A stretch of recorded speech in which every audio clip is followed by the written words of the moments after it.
Nah, karena ada sebagian orang seperti orang-orang Wahabi, mereka membantah. Di antara bantahan mereka mengatakan bahwa kata mereka hadis ini man sanna fil islami sunnatan hasanatan itu berlaku di zaman Rasulullah saja, dengan latar belakang peristiwa adanya sahabat yang sangat fakir itu tadi, sehingga berlaku saat itu saja.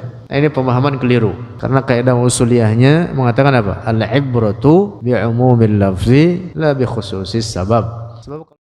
Al-Imam Yahya ibn Sharaf An-Nawawi wafatahun 676 Hijriyah, dalam kitab Al-Minhaj bi Syarhi Sahih Muslim Ibn Al-Hajjaj, kitab Syarah Sahih Muslim, pada halaman 226 juz 16 beliau menuliskan wa qawluhu sallallahu alaihi wasallam, dan sabda Rasulullah sallallahu alaihi wasallam, man sanna fil islami sunnatan hasanatan, barang siapa merintis membuat perkara baharu fil islami dalam Islam, sunnatan hasanatan akan rintisan yang baik, falahu ajruha, maka baginya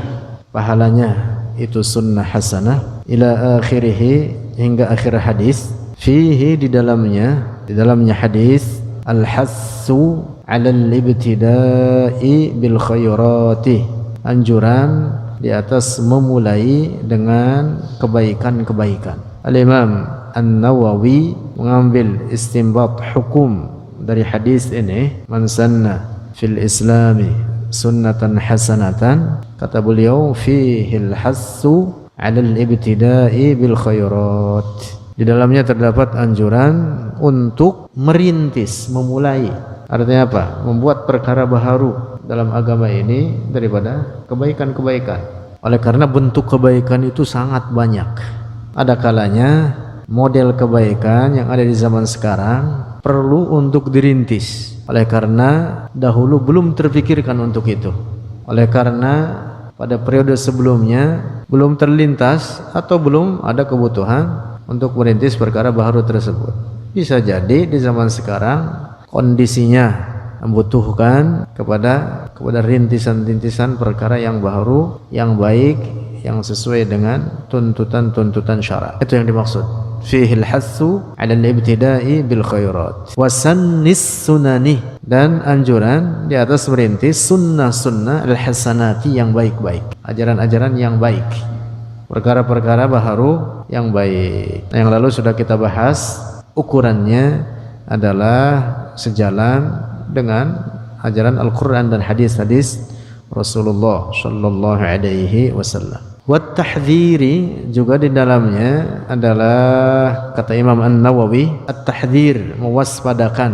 Di dalam hadis tersebut adanya pelajaran bagi kita, at-tahdhir, mewaspadakan, min ikhtira'il abatili, dari merintis perkara-perkara yang batil, wal mustaqbahati, dan perkara-perkara yang buruk. Karena kan hadisnya panjang itu, wa man sanna fil islami sunnatan sayyi'atan kana 'alaihi wizruha, lanjutan hadisnya begitu. Paruh pertamanya, man sanna fil islami sunnatan hasanatan falahu ajruha wa ajru man 'amila biha. Lanjut, wa sababu hadzal kalami, dan sebab ini perkataan atau ini pembicaraan, fi hadzal hadisi, di dalam ini hadis, annahu qala, bahwasanya dia perawi, qala, perawi hadis ini, qala, berkata oleh perawi, fi awwalihi, pada awal hadis, fajaa rajulun bi syarratin, fajaa, maka datanglah rajulun, seorang laki-laki dari kaum Ansor. Kisahnya demikian, datang seorang laki-laki dari kaum Ansor, bisarratin, dengan sebuah wadah,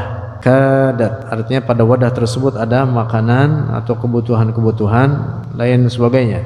Kadat kaffuhu, hampir-hampir oleh telapak tangannya itu rajul, ta'jizu, lemah, anha, darinya, sarrah, artinya hampir-hampir dia tidak kuat mengangkatnya, dari sangat banyaknya barang yang ada di wadah tersebut. Fatataba'an nasu, maka mengikutilah oleh orang-orang banyak. Artinya orang bantuin dan bahkan juga orang kemudian melakukan hal yang sama. Mereka pulang ke rumah masing-masing lalu membawa barang-barang yang dijadikan untuk sedekah. Nah, jadi awal kisahnya adalah ketika Rasulullah mendapati ada salah seorang sahabatnya memakai pakaian yang karena miskinnya sahabat ini memakai pakaian yang dilubangi dari tengahnya pada semacam kulit gitu, dan kemudian dipakaikan dari lubang tersebut dari arah kepalanya seperti mantel persis lah gitu. Nggak ada jahitannya, kemudian diikat. Pakaian apa itu namanya? Rasulullah demi melihat demikian dari salah seorang sahabatnya, Rasulullah merasa kasihan atau bersedih. Maka lantas tiba-tiba ada seorang sahabat itu tadi dari kaum Ansor yang datang bisarratin kadat kaffuhu ta'dizu anha, membawa wadah yang berisi barang-barang sedekah bagi orang tersebut. Fatataba'an nas, maka orang-orang mengikuti orang tersebut juga membawakan sedekah bagi orang itu. Wa kana al-fadlul 'azimu, dan adalah keutamaan yang besar lil badi'i, bagi yang memulai bihadzal khairi, dengan ini kebaikan, wal fatihi, dan yang membuka libabi hadzal ihsani, bagi pintu ini kebaikan. Yang memulai pertama itu dia yang utama. Adapun yang lain apa? Ikutin. Nah, melihat peristiwa ini kemudian Rasulullah bersabda, man sanna fil islami sunnatan hasanatan falahu ajruha wa ajru man amila biha ba'dahu la yanqusu min ujurihim syai'. Ini namanya sababul wurud. Kisah tadi itu namanya sebab datangnya hadis ini adalah itu tadi, ada laki-laki yang sangat miskin yang kemudian diberi sedekah oleh seorang sahabat dari Ansor, dari kaum Ansor, yang kemudian diikuti oleh para sahabat yang lain. Wa fi hadzal hadits, dan di dalam ini hadis kata Imam An-Nawawi, takhsisu qawlihi, adalah takhsis, penghususan terhadap sabda Rasulullah sallallahu alaihi wasallam, kullu muhdatsatin kulla, fa in asalnya gitu, fa inna kulla muhdatsatin bid'atun, kulla muhdatsatin, setiap perkara baharu, bid'atun itu bid'ah, wa kullu bid'atin, dan setiap bid'ah, dhalalatun itu sesat. Wa annal murada, dan bahwa yang dimaksud bihi dengannya sabda Rasulullah kullu muhdatsatin bid'ah, al muhdatsatul batilatu, adalah perkara-perkara baharu yang batil, wal bid'ahul mazmumatu, dan bid'ah-bid'ah yang tercela. Intaha, selesai. Catatan Al-Imam Al-Hafiz Yahya Ibn Sharaf An-Nawawi. Siapa yang lebih alim dari beliau daripada kita-kita ini? Maka tidak layak orang di zaman sekarang kemudian membantah, ngotot, mengatakan semua bid'ah sesat. Imam An-Nawawi seorang imam, seorang hafiz hadis, seorang faqih, seorang mufassir, seorang lugawi, ulama terkemuka, wali Allah minal awliya al-kibar.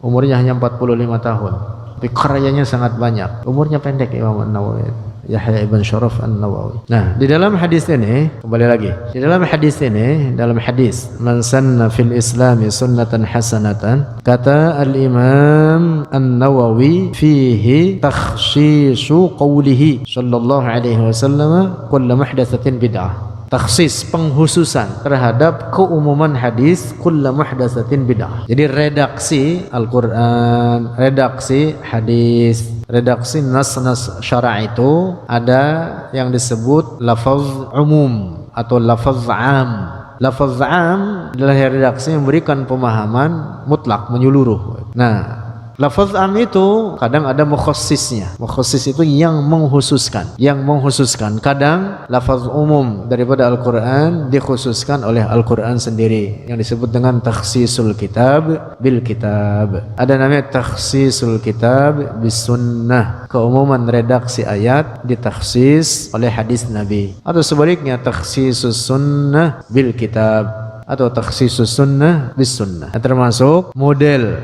hadis ini yang dijelaskan oleh Imam An-Nawawi, ini namanya takhsisus sunnah bis sunnah atau takhsisul hadis bil hadis. Anda dapat dipahami ini? Redaksi hadis kullu muhdatsatin atau kulla muhdatsatin, redaksi asalnya gitu, fa inna kulla muhdatsatin bid'ah. Ini hadis memberikan redaksi umum, lalu ditaksis oleh sabda Nabi, man sanna fil islami sunnatan hasanah. Karena itu maka kata Imam An-Nawawi, dengan demikian difahamilah bahwa yang dimaksud dengan kulla muhdatsatin bid'ah, fa inna kulla muhdatsatin bid'ah, yang dimaksud adalah al-muhdatsatul batilatu wal bid'ul mazmumah. Wa fa inna kulla muhdatsatin bid'ah wa kullu bid'atin dhalalah. Jadi yang maksud bid'ah yang dhalalah yaitu apa? Yang dimaksud itu al-muhdatsatu al-batilah, yaitu perkara-perkara baru yang batil. Ukurannya yaitu yang menyalahi ajaran-ajaran yang sudah ada, menyalahi Al-Quran, menyalahi hadis, menyalahi asar, atau menyalahi ijma' ulama. Nah, kemudian sababul wurud daripada hadis ini, walaupun kisahnya khusus itu tadi terkait dengan seorang sahabat Nabi yang karena sangat fakirnya lalu kemudian diberi sedekah oleh para sahabat yang lain. Ini namanya sabab apa? Sababul wurud, sebabnya khusus terkait kisah itu. Nah, tetapi hadis ini man sanna fil islami sunnatan hasanatan berlaku umum. Yang dimaksud bahwa hadis ini tidak hanya khusus berlaku di zaman Rasulullah saja. Karena redaksi hadis itu yang merupakan sumber ajaran Islam berlaku tidak hanya dengan dikhususkan sebab saat itu saja, tetapi berlaku sampai kiamat. Nah, karena itulah para ulama kita membuat kaidah dengan dasar teks-teks hadis an-nusus asy-syar'iyyah, ayat-ayat Al-Quran atau hadis-hadis Rasulullah, melahirkan sebuah kaidah mengatakan dalam usul fikih, al-ibratu bi'umumil lafzi la bi khususis sabab. Al-ibratu, jadi yang dianggap adalah dengan keumuman lafaz tersebut. Yang menjadi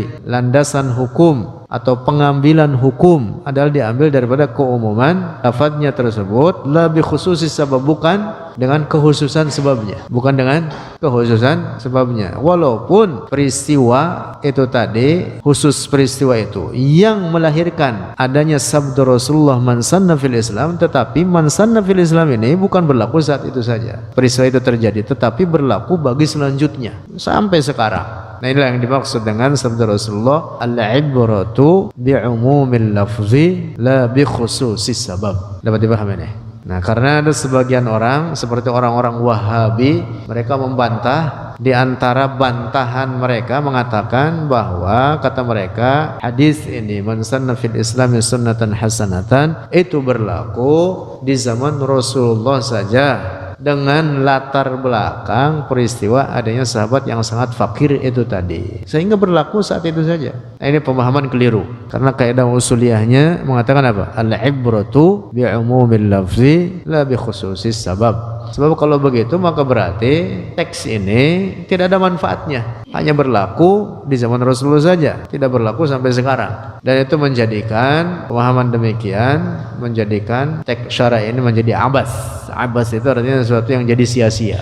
Nah, tentu teks-teks syariat itu dihindarkan daripada kesia-siaan. Nah, itulah maka para ulama kemudian melahirkan kaidah usuliyah ini, al-ibratu bi'umumil lafzi la bi khususis sabab.